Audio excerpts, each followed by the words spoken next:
Sciatica sciatica என்பது ஒரு காலில் வரக்கூடிய மூட்டு தேய்மானம் தான். இந்த காலில் மூட்டு தேய்மானம் ஏற்படும், இடுப்பில் தேய்மானம் ஏற்படும், முழங்காலில் தேய்மானம் மட்டும் காலில் தேய்மானம் ஏற்படும். ஒரு பக்கம் சாஞ்சி தான் நடப்பாங்க. குப்பரை அடிச்சு வச்சு குப்பரை படுத்து வச்சு பார்த்தோம்னா ஒரு கால் குட்டையாக இருக்கும், ஒரு கால் நீளமாக இருக்கும், கால் வளைச்சி போயிருக்கும். பில்லு எப்படி வளையுது அது மாதிரி. இதுக்கு இப்போதைக்கு செருப்பு பெல்ட் செருப்பு போடுங்கிறது ரொம்ப வலி குறையிலனா ஒரு இன்ச்சு உயரமாக செருப்பு அதே செருப்பில் ஃபிட் பண்ணிக்கலாம். சாதாரண கிரிப் வச்சிருப்பதில் வாழ்க்கிறோம் அந்த மாதிரி போட்டிங்கன்னா பரவாயில்ல. நமது வைத்தியசாலை எந்த எலும்பு முடிவான எந்த மூட்டு வழியாக இருந்தாலும் அற்புதமான முறையில் குணப்படுத்திக் கொள்ளலாம். 120 ஆண்டுகள் பழமையானது. கழுத்து வலி, இடுப்பு வலி, முட்டி வலி, முழங்கால் வலி, எல்போ எல்பை, டிஸ்க் பல்ஸு, சர்விக்கல் பாண்டன்சி, ஆங்கிலேஷன் பாண்டன்சி, லம்போசாக்கல் பாண்டன்சி அனைத்திற்குமே அற்புதமான முறையில் மூலிகை தேவை சுரணும் கிடைக்கும். எங்கிருந்து வரீங்கம்மா? தருமபுரிலேங்கம்மா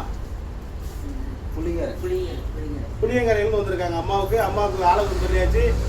அது மாதிரி போட்டால் போதும். இந்த கிரிப் செருப்பு போடும்போது எங்கே வேணால் நடக்கலாம். சாதா செருப்பு காலில் நிற்காது. உண்மையா இல்லையா? இந்த காலுக்கு ஒரு கால் நிற்காது, ஒரு கால் நிற்கும். ஏன்னா கால் வலுக்கும், அந்த கால் விளையாடுறதுனால வலுக்கும். வாங்க, ஓரளவுக்கு நல்லாவே இருக்கு. அடுத்தது அதிக அமௌண்ட் கொடுத்து மருந்து வாங்கிக்கலாம்.